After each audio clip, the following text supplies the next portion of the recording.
Good afternoon, everyone. Welcome to the 2022 NCAA Basketball Selection Show on NCAA.com. I'm Brendan Gulick. It is so great to be back with you after all we've been through in college basketball the last couple of years. In fact, it's been 3 long years since Thomas More last ran the table and won the national title. 423 teams played D3 hoops this year, representing 10 regions around the country. We have 44 schools that clinched automatic bids for winning their conference championship. Dozens of other programs anxiously waiting to see if they get one of those 20 coveted at-large bids. A couple housekeeping notes before we begin. This year's champion will be crowned in Pittsburgh on March 19th at UPMC Cooper Fieldhouse. First weekend of tournament will be at 16 pods around the country. Campus sites will host. Then the sectional round will include those 16 remaining teams at 4 schools. All games will be broadcast by the host institutions until the championship weekend. Semifinals will be live on NCAA.com. The national title game will be on CBS Sports Network. We also have a special guest with us to help digest this bracket. It's Dave McHugh of D3Hoops.com and host of the world-famous Hoopsville podcast. Dave, great to have you. Thanks for making yourself available during our show. You guys made your predictions last night for the field of 64. I know there's going to be some nervous bubble teams for those last few coveted spots. What are you hopeful to see as we unveil this bracket? Yeah, it's not going to be easy for those bubble teams. I think it was a really challenging bracket this year. We have more depth, more parity in women's basketball, especially. There were some interesting bracketing decisions that had to be made as well. We should point out the men have priority in the first weekend. And so in this bracket, we're going to see a few top women's teams that you thought might be hosting that can't for either varying reasons, like men are hosting or there's geography issues. So the women had a little bit more to work with. Listen, I always like diversity. I always like to see it spread out. I like to see as many interesting matchups. Not sure we got all of that this year, but we definitely have a good tournament. We're going to find out exactly who's in and where they're going. Let's not wait any longer. We begin in the top left-hand corner of the bracket, the team that will compete for the 22 national championships. Here we go. Christopher Newport gets us started.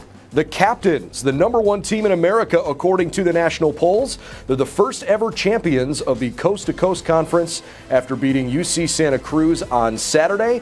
All-Americans Sandra Faye, Anaya Simmons, and Natalie Terwilliger helped the Captains run their win streak to 41 in a row. That's a top 10 all-time mark in the 41-year history of D3 women's basketball. They made a run at a title, 2017 in Grand Rapids, but ultimately fell just short in the semis to Amherst.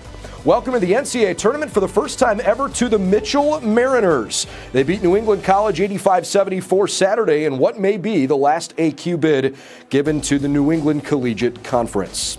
The Blue Jays dancing again this year. Johns Hopkins takes an at-large berth out of the Centennial. JHU had a great history in the opening round. They've won 10 of their previous 11 opening round games.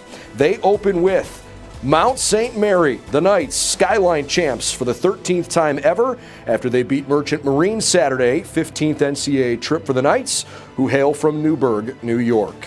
Welcome back to the tournament, Hardin-Simmons. The Cowgirls put together a great tournament, earned the AQ out of the American Southwest Conference, their 22nd all-time league championship, most in conference history. HSU in the big dance for the 8th time ever, but the first since 2006 when they made it all the way to the national semifinals. The Trinity Tigers won the Southern Collegiate Athletic Conference, both the regular season and tournament titles, so they're back in the NCAA tournament for a second straight time.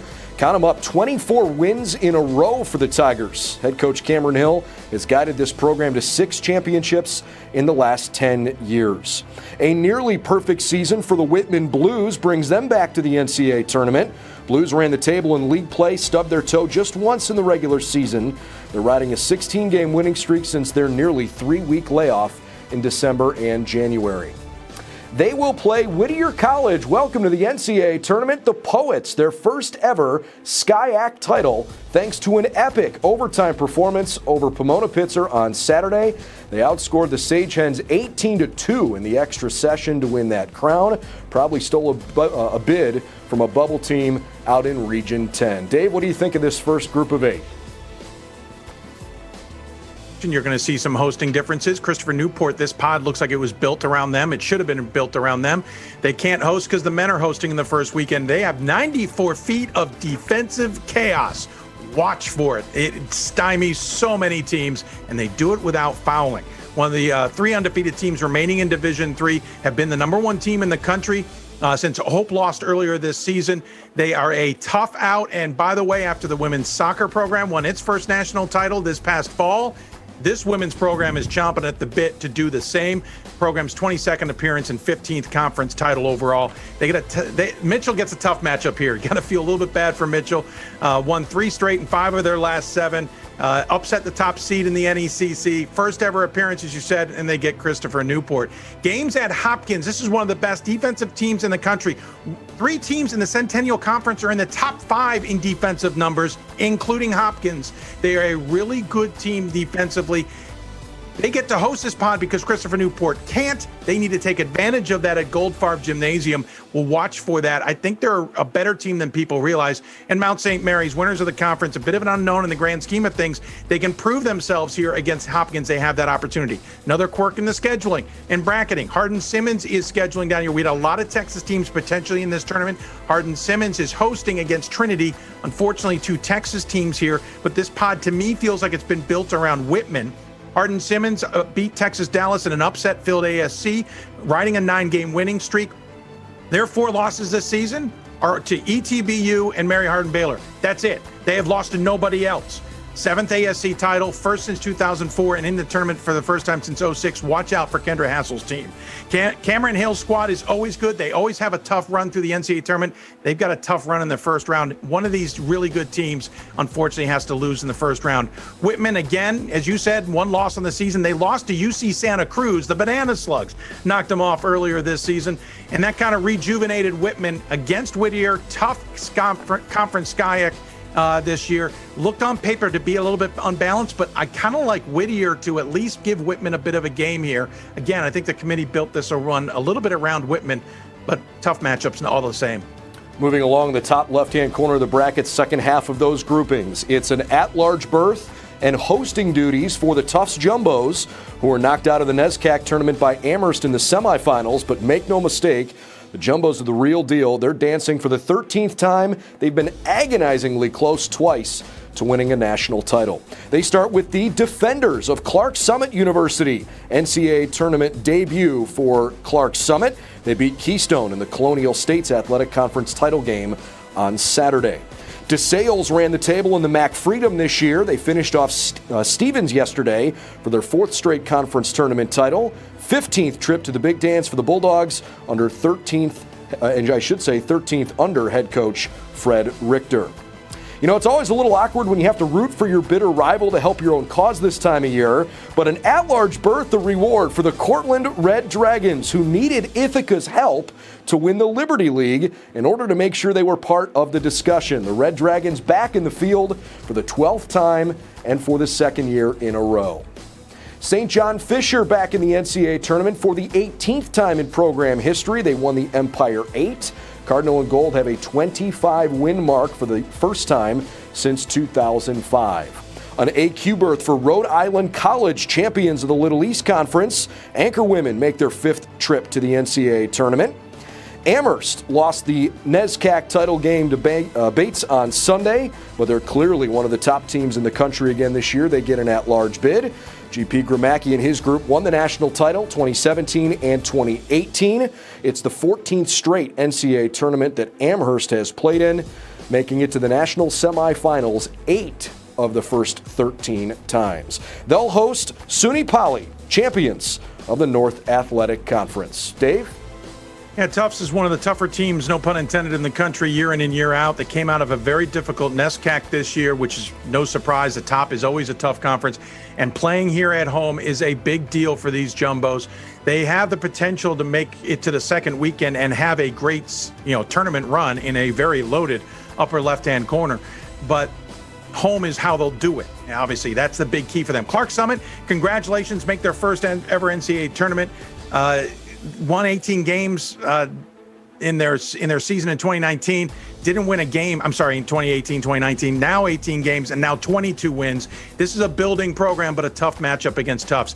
DeSales, hey, those 3 losses all came in the first 4 games of the season. Their last loss was to Messiah on November 20th, and they lost by 2. They're on a roll. They're a very good team. Fred Richter always has them ready. 4th straight Freedom title, 10th overall, and a school record 27 game winning streak at home. This is a tough team in DeSales. And again, Cortland, as you said, had to kind of root on their a rival there. Lost the conference, but got the at-large bid. The Red Dragons, coached by J.C. Brooks, she's made an immediate impact. St. John Fisher, 6th conference title, 2nd in 3 years. They were down 21-6 after the first quarter against Nazareth, and then outscored Nazareth by 51 points in the next 20 minutes and 67-31 the rest of the game. They're a good team. Feels like this bracket should be at their place, by the way. We don't know why it may not be.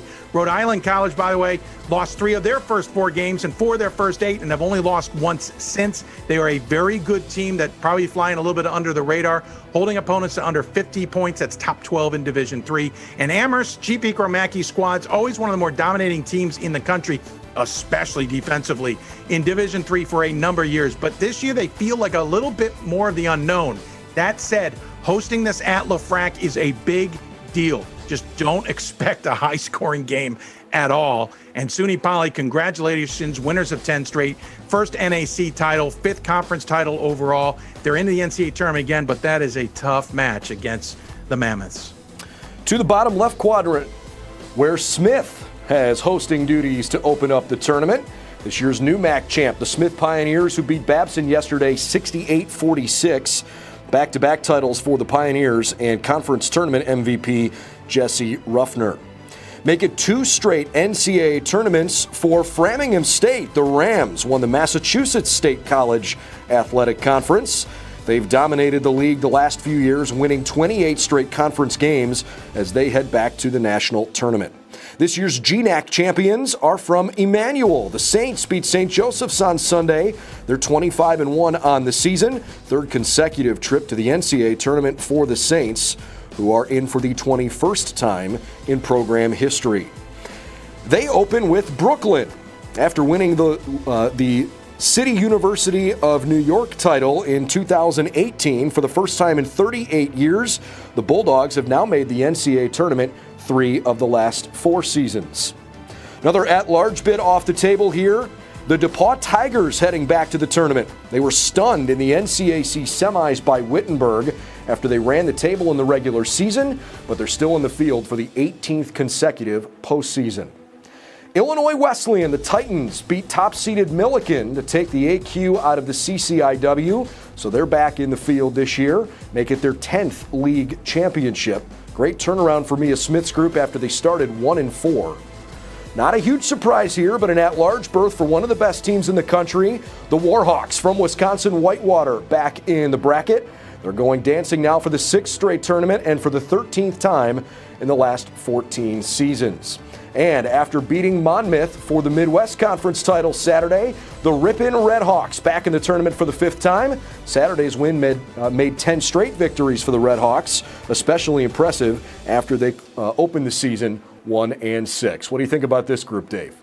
Yeah, Smith is rolling along through the season, especially in conference play. Lynn Hersey's squad led 60-29 after going to the 4th quarter in that conference championship game. Won 3 NEWMAC conference games by an average of 30 points in the conference tournament. Their 2 losses, Amherst, Tufts. They're undefeated at home. 3rd straight appearance and 4th overall. Smith's a team to watch in this tournament, and I kind of like where they're sitting here. Framingham State, Walter Pascal's team is really good, but a tough matchup here against Smith. It's also a Massachusetts matchup. That's a little tough for everybody as well. But 2nd straight conference title and NCAA appearance. They've got a chance to, kind of turn some heads if they get a big game against Smith. Emmanuel, this is a storied program. Andy Yosinoff, the winningest coach in Division III. First undefeated conference run, by the way, since 2014-15. Most wins since the 11-12 season. Their lone loss is to Amherst at the end of November, and it was an 8-point game. This is a good team. Watch out for them. Second weekend tends to be where they end up. We'll see where they can go this season. Brooklyn, Alex Lang's got a really good team. Only lost once since the new year, went undefeated in conference play. They have a chance to do something here, but that's a tough Emmanuel squad. Really, it's two very different teams matching up here. I kind of dig it to some degree. DePaul, as you said, at-large pick after being stunned in the conference semifinals. Chris Huffman always has a team that's going to be good, but they end up running into tough opponents in the tournament. And oh, by the way, they've got one in the first round with Illinois Wesleyan. Again, started the season losing 3 of their first 4, had 6 losses before the new year, have won 13 games on the other side of that. This is a good team, knocked off Millikan, closed that game with a 12-1 run to get that championship. Do not overlook the Titans. Whitewater had been in control of the WIAC until the tournament, but Kerry Carollo's team cannot be overlooked. They're playing at home, which is a huge advantage for them. They are a tough team. They are battle-tested, and Rippon's going to have a battle on their hands. Though Ripon started the season 1-6 and 4-8, they were at the holiday break. They've lost just 1 since, but they're 3-8 against non-conference opponents. So Ripon has a chance here to kind of prove skeptics wrong a little bit and give Whitewater a bit of a game. Looking forward to seeing how this turns out, because I think Ripon on paper looks underwhelming, but they might be able to catch Whitewater sleeping. 8 more teams on this side of the bracket. We start with the Gettysburg Bullets, who are back on top of the Centennial after beating Johns Hopkins on Saturday. They're dancing for the 9th time in program history. Gettysburg, the 6th best scoring defense in the country. Opponents shoot a D3 worst 28% against them. They'll host Morrisville State to open things up. The Mustangs won the United East this year. They'll make their NCAA tournament debut thanks largely to Kara Walker and Rachel Vieira last weekend. The Baldwin-Wallace Yellow Jackets back in the field after their victory over arch-rival John Carroll in the Ohio Athletic Conference Championship game on Saturday. Senior Lily Edwards led the OAC in scoring, had a monster championship game. She won the league MVP. This is BW's 16th appearance in the NCAA tournament, now more than any other program in one of the toughest leagues in the country. 8th tournament title for Hall of Fame head coach Sherry Harrer, who has 642 wins in 32 seasons. BW opens up with a team dying to hear their name. It's time to celebrate out on the Eastern Shore. Welcome back to the NCAA tournament to the Salisbury Seagulls. SU has a new home in the Coast to Coast Conference. This is their first trip back to the Big Dance since 2015. They made it to the national quarterfinals that year. The Titans from Wisconsin Oshkosh are in. They were Sweet 16 bound 2 years ago before the remainder of the tournament was wiped out. 17th bid to the national tournament, including 7 of the last 8 seasons. They'll play Wisconsin Lutheran, the Warriors, the Northern Athletics Collegiate Conference winners. A nearly perfect season wrapped up on their home floor. They beat St. Norbert Sunday to win the league title for the 11th time. The Simpson Storm, one of the hottest teams in the country coming into the tournament on a 22-game winning streak. Their only setback of the season came back in November against Wisconsin Eau Claire. Then they rampaged their way through the American Rivers Conference. Simpson makes its 14th appearance in the NCAA tournament, first since qualifying 9 years in a row from 2005 to 2013. They get started with Gustavus Adolphus, who upended top seed Augsburg in the Minnesota Intercollegiate Athletic Conference on Sunday, secured a title for the first time ever. Congratulations to Lori Kelly and her staff. 24th year running the program, nearly 400 wins. Finally, a chance to play in the NCAA tournament. Dave? This Gettysburg team is one to watch. Nate Davis's squad lost the first game of the season to Christopher Newport by just 3 points and have only lost twice since. We talked about tough defenses in the Centennial when we talked about Johns Hopkins. Gettysburg's one of those 3. They held Hopkins to just 24% shooting in the title game.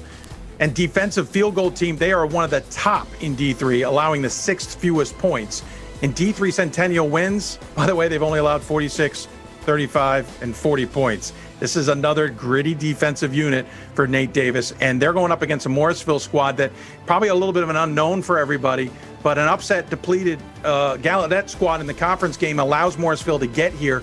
They're a little bit overlooked, but they've got a really, really challenging battle there with the Bullets. Baldwin-Wallace, as you said, I kind of like this Baldwin-Wallace Salisbury special. to be honest, it's kind of a Brendan Gulick special, in my opinion. I like Baldwin Wallace. They're a good team, but Salisbury's gritty, got in thanks to a great resume in the conference. Despite not playing a lot of conference games, our mock rankings selected the Seagulls, even over a team that beat them in the conference semifinals. But this is a tough test against Baldwin Wallace. I think both teams are going to try and figure out who the other one is, because very unknowns for those two. Brad Fisher's been sitting on the edge of his seat all day wondering if his team made it. Hello, Titans. Good team in a tough conference. They emerged solid choice with a solid resume. The WIAC helped them, and obviously they will be really good. But unfortunately, it's a Wisconsin v. Wisconsin game here. Wisconsin Lutheran nearly went undefeated the entire season. They're a good team coming out of a weaker conference, but that doesn't mean to overlook them. They and the conference are known for upsets. Oshkosh, I know Brad Fisher will be ready for him. This is an interesting matchup with two different styles. Simpson, on the other hand, undefeated in the American Rivers Conference. They also have the second most wins in program history. They are a very good team playing very good basketball, rewarded with the hosting opportunities down here against Gustavus Adolphus. And as you mentioned, kind of, flew a little under the radar, got the conference championship, but, St. Thomas had left. Augsburg was playing well much of the season. No one really paid attention to Gustavus Adolphus. They emerged with a title, but they've got a tough challenge here in Simpson. Several of the top teams in the country are in the top left-hand corner of the bracket. The bottom left-hand corner might be wide open. Quick timeout on NCAA.com. We'll jump to the top right corner of the bracket when we come back. There's an energy swelling out beyond the limits of your expectations. A universe where fandom reigns supreme. Once you're in it, it changes you. Instead of one you're one of many. A blissful sea of chaos. Go beyond your limits and enter the NCAA universe. Get your seats today at ncaa.com/tickets. Dave McHugh back with you here. 32 teams are in the field.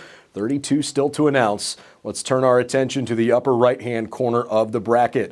Opening weekend hosting duties for the Hope Flying Dutch, who won a 17th Michigan Intercollegiate Athletic Association title Saturday over Trine. Number 2 and number 3 ranked teams in the country split their regular season meetings, but Hope squeaked out a 54-50 win on the road in the MIAA title game. Sweet revenge for the Dutch after Trine snapped Hope's 61-game winning streak on January 26th. Hope has 6 outstanding seniors that came back for one last crack at a national title.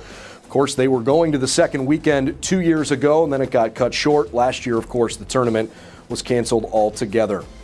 Hope, opening round opponent, the back-to-back champion from the Allegheny Mountain Collegiate Conference. It's the La Roche Redhawks. Been a very long week for this next team. They lost in the quarterfinals of their conference tournament, but for the first time since 2018, Marietta in the bracket. Congratulations to Cole Vivian's team, their only other NCAA appearance back in that magical 2018 season. The Pioneers will play at Hope against NCAC champion Wittenberg, who will make its 10th trip to the NCAA tournament and first since 2015. Another at-large bid off the board. Milliken joins the party. Big Blue has taken tremendous steps forward under head coach Olivia Lett, who was the former 2012 National Player of the Year on Illinois Wesleyan's national championship team. First 20-win season since 2008, but more importantly, first trip back to the NCAA tournament since Milliken won it all back in 2005. They'll play a team that made it to the national semifinals in 2018, the Wartburg Knights, another at-large. They're back in the national tournament again for the 6th time. Wisconsin Eau Claire will host the opening weekend after winning the WIAC title. Of course, they won their first league title this year since 2003. The Blue Golds opened the tournament with North Central after the Rams took the AQ bid by winning the Upper Midwest Athletic Conference yesterday over Minnesota Morris. Pretty amazing run for the Rams, who won their first ever conference championship. Dave, what do you think about the top right corner? It's obviously set up for Hope, though we have some matchups here that, love to have tweaked a little bit, but Brian Morehouse's squad there at Hope, as you point out, had their 61-game winning streak snapped earlier this season. We had 2 huge winning streaks in men's and women's basketball, both snapped this year. But they got their revenge, and they had to go on the road to do it. Interesting enough, both Trine and Hope beat each other on the opponent's floor, which is not usual in that conference. 17th conference title, third straight. They have 6 seniors, many who came back for an extra year to finish what they started in 2020 when they literally got pulled off the floor when the pandemic hit. Hats off to La Roche making their 9th NCAA appearance. 2 seniors, a junior and a freshman leading the way for them. They have some key wins this season that maybe get overlooked, including over other NCAA teams like Washington and Jefferson. La Roche is maybe a tougher matchup against Hope that many would appreciate. That one's one to watch. Marietta, very good team. Tough matchup with Wittenberg, 2 Ohio teams here. Marietta kind of gets overshadowed because their men's team is so good. They also play really well in conference, and they're looking to break out. They got to go against this Wittenberg squad, which honestly burst some bubbles by upsetting DePaul in the conference tournament. They are a tough team. This is going to be a good first-round game. Unfortunately, 2 teams who are kind of close to one another. You go down to Milliken, best team in the CCIW until the Titans knocked them off in the conference title game. Olivia Lett has made a huge impact. She's an Illinois Wesleyan graduate, by the way, and did amazing things for that program as a player, and now she's doing it as a coach for Milliken. This is a team to watch out for in the tournament. They should get past a good, Wartburg team, I should say. Wartburg finished second to Simpson this year. Maybe wasn't as dominating as we've grown accustomed to, but they're usually very well prepared and will not be an easy opponent for anyone. This Milliken-Wartburg game is going to be a battle. Eau Claire, Tanya England's squad ended up winning the conference title, and they are on a mission. They wanted to be at home. They are at home. That means they're eager to roll into the tournament. They are very excited about this. They think they can make a run. They were one of those teams that was in and out of the top 25 because their schedule was so good, just picked up some losses. Watch out for the Blue Golds. And North Central, do not overlook the North Central team. Quietly out of the UMAC, but that's a conference known for upsets in first rounds. Blue Golds, you've been warned. Do not get distracted over North Central, or they will trip you up. Continuing on with our road to Pittsburgh in the top right-hand corner of the bracket, our next host is the UAA champion, the NYU Violets. They're staying home this weekend. Meg Barber's team ended the season as UAA champs for the first time since 2007, outright champs for the first time since they won the national championship back in 1997. Time to celebrate for the Royal Blue and White. The Washington and Lee Generals are in. Generals dancing for the second time ever and their first trip since 2010, a very big at-large berth. Next on the bracket, the Commonwealth Coast Conference champs. It's the Hawks from Roger Williams. If you're going to beat the Hawks, you better box out Carly Opalka and Kendi Barnard. They lead the way in sporting the 3rd best rebounding margin in the country this year. It's the 3rd trip to the big dance for Roger Williams. They'll open up with the surprising NESCAC champions from Bates. The Bobcats are in for the 7th time in program history. Brianna Fitzgerald's late layup lifted Sunny New Paltz to a conference championship over Cortland on Saturday. Gave the Hawks the AQ for the 3rd straight year. Big props to head coach Jamie Seward and his staff, who won the 3rd straight title without a single senior on the roster.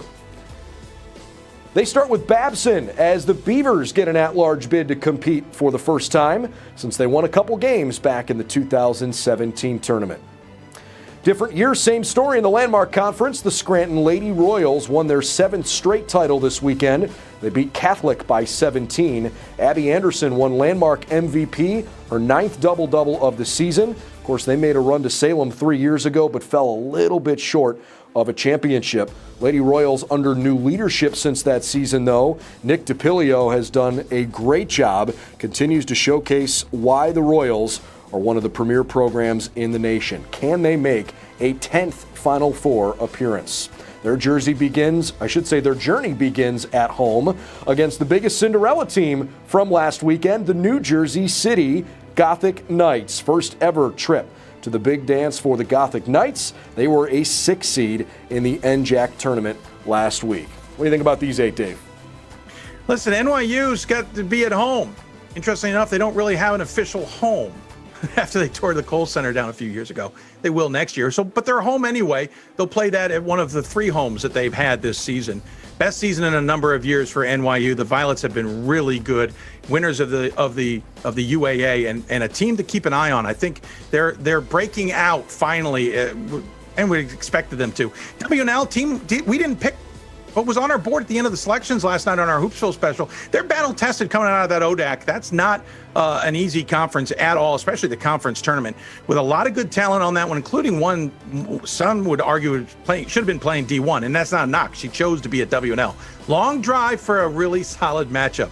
Roger Williams, first ever conference title, winners of 25 games this season. That's first 21 seasons since 2018, third ever, all coming in the last 8 years. Second appearance. This is a good one. Their last time they were in, though, they lost to Emory and Henry in the first round.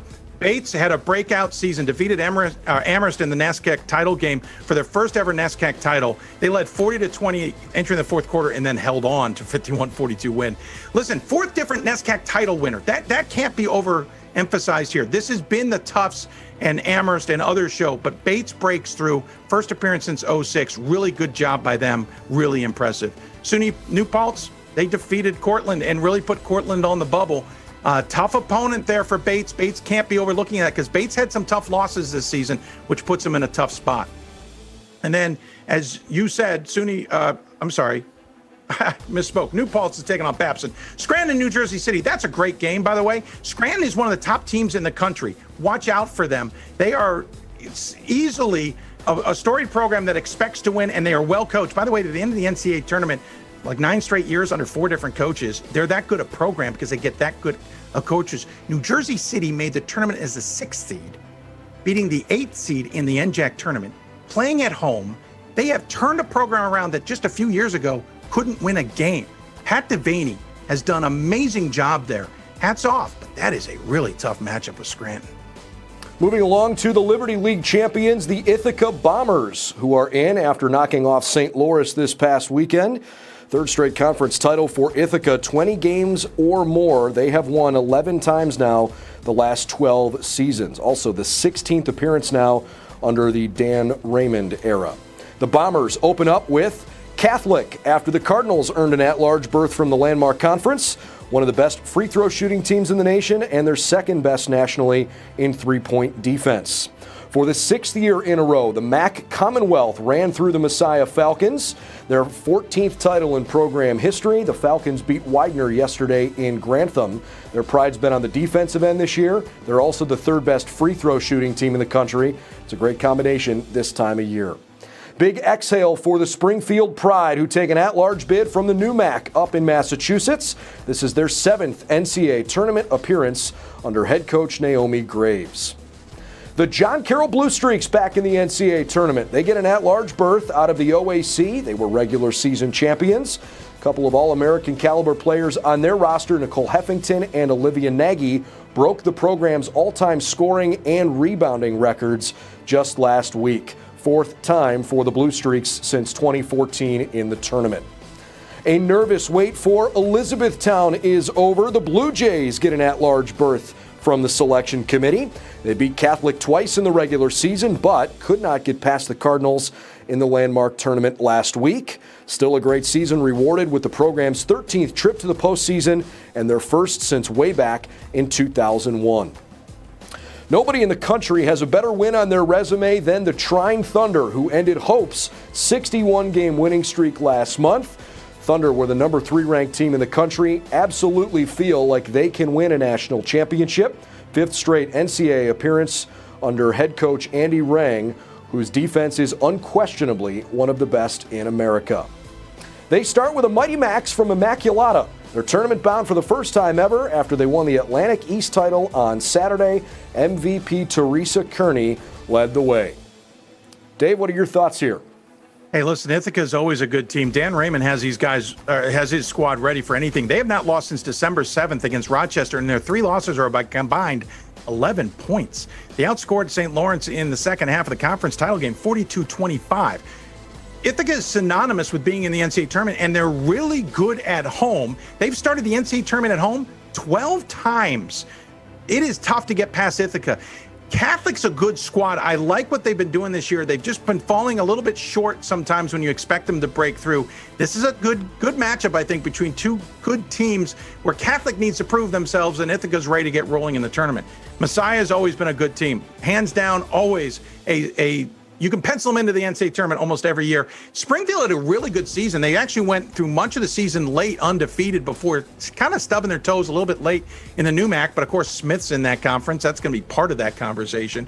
But Springfield kind of broke through this year, really kind of proved some skeptic wrong, I think. And that battle with Messiah is a really good test for this Springfield team that's trying to prove to everybody that they can play at the same level.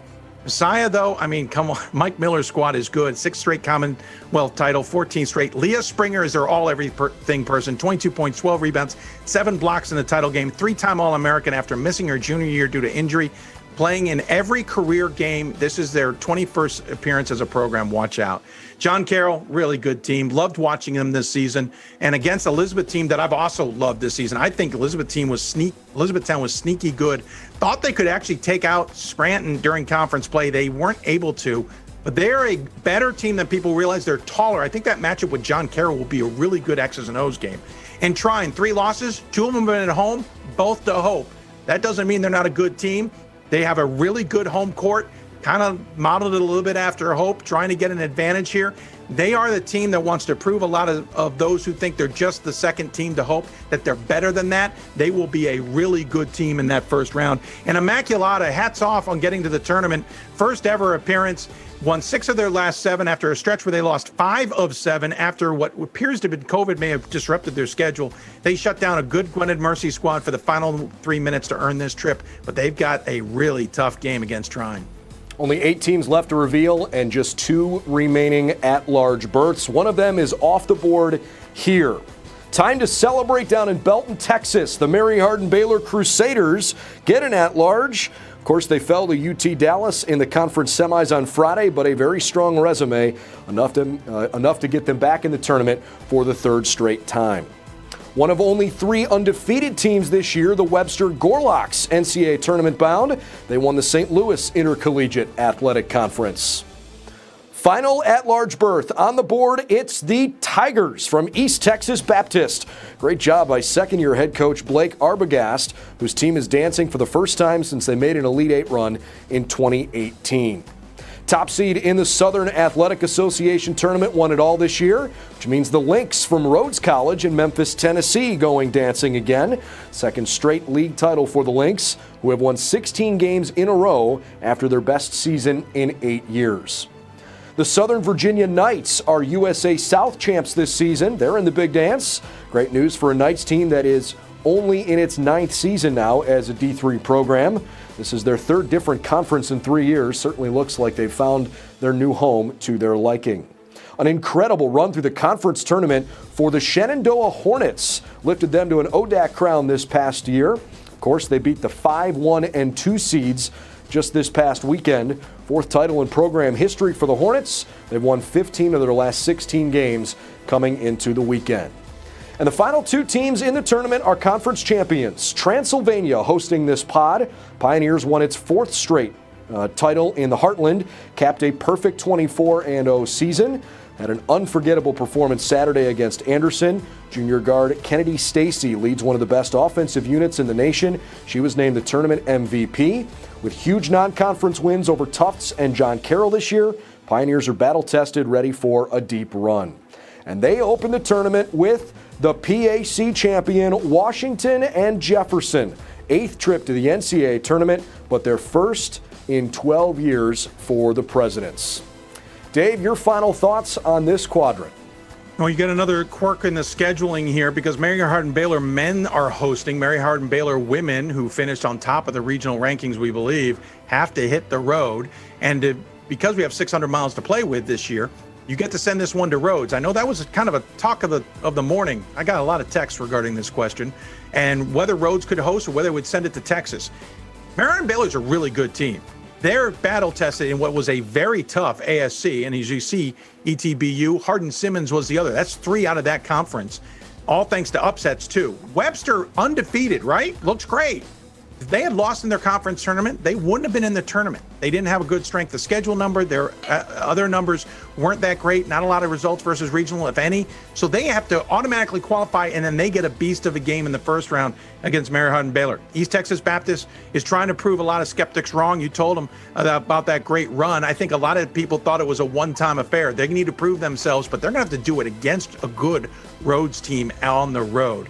Southern Virginia, you talked about a different conference for them. They're going to have a different conference next year when the USA South splits up.